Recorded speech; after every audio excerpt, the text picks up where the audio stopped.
Julius Caesar's betrayal. They said he was immortal, not by blood or by birthright, but by sheer will, a man who had bent the Republic to its knees, a man whose name has already echoed through millennia. Yet, a fateful morning on a date known as the Ides of March, even Julius Caesar, conqueror, statesman, and self-proclaimed savior of Rome, met his end not at the hands of his enemies, but by the daggers of his closest friends. Picture it, in the streets of Rome in 44 BC, humming with rumor. The dictator's statue glimmers under the early sun, crowned not with laurel, but whispers of kingship. To some, Caesar is the guardian of order. To others, he is a tyrant in disguise, a man who has gone too far, too fast, too boldly. Just a few years earlier, Caesar had stood on the banks of the Rubicon River, hesitating for only a heartbeat before crossing it with his army, an act of rebellion so audacious that it plunged Rome into civil war. "The die is cast," he said, as the waters rippled around his feet. It was the moment that sealed the Republic's fate. From that point onward, Rome would never be the same.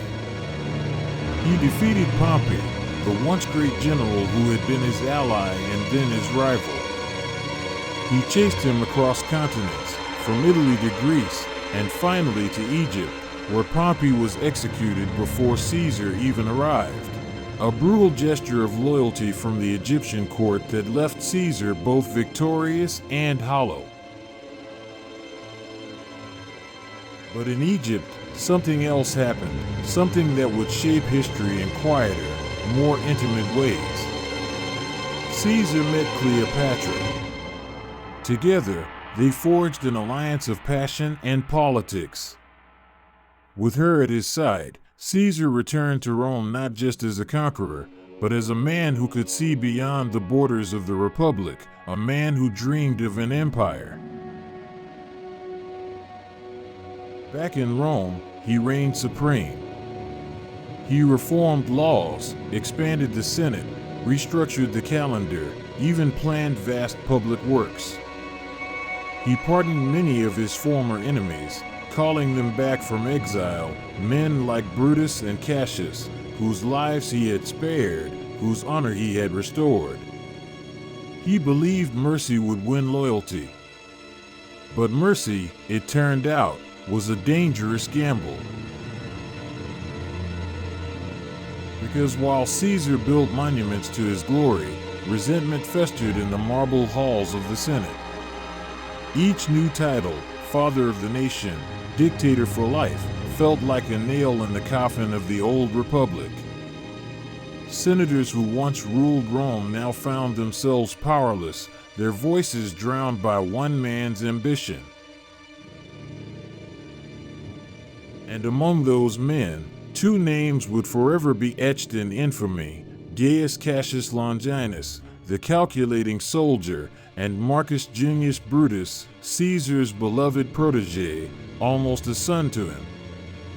Brutus was torn between love and principle, loyalty and liberty.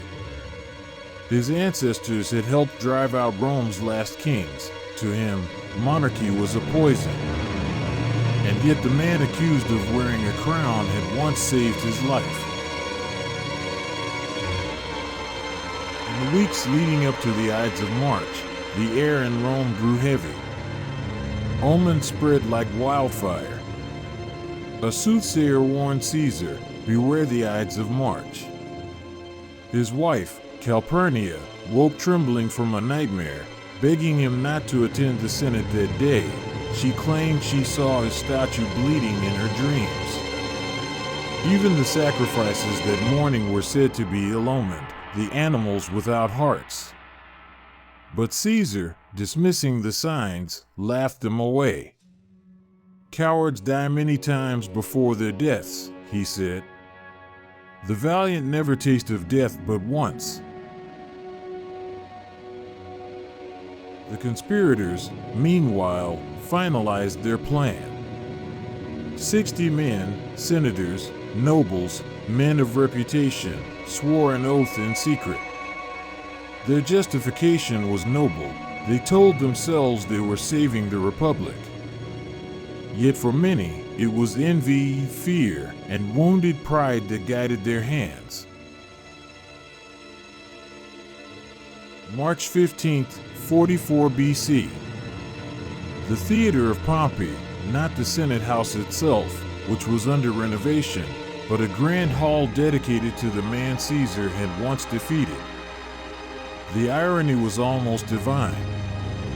Caesar arrived late, greeted by Brutus and Cassius, surrounded by men who smiled too easily, who stood too close. As the meeting began, a senator named Tullius Cimber approached Caesar, begging for the return of his exiled brother. When Caesar refused, Cimber seized his toga and pulled it down from his shoulders, the signal. Then came the first blow, sharp and quick. Casca struck him in the neck, and in that moment, the room erupted into chaos. Blow after blow fell upon the dictator. Steel flashed, blood splattered across marble. Caesar struggled to defend himself at first, then stopped. He looked around and saw the faces, Cassius, Casca, Decimus, all once his allies. And then, the final dagger, Brutus. Et2, Brute? The words echo through history, but we can't be sure he said them. Ancient writers disagree. Some claim he said nothing at all, only drew his toga over his face and fell silently at the base of Pompey's statue. In the end, it doesn't matter. The betrayal spoke for itself. The senators, their hands stained with blood, rushed into the streets shouting, "Liberty! Liberty for Rome!" But no cheers came. The people did not rejoice. They loved Caesar, the man who had fed them, entertained them, built for them. Instead of freedom, the city was filled with panic.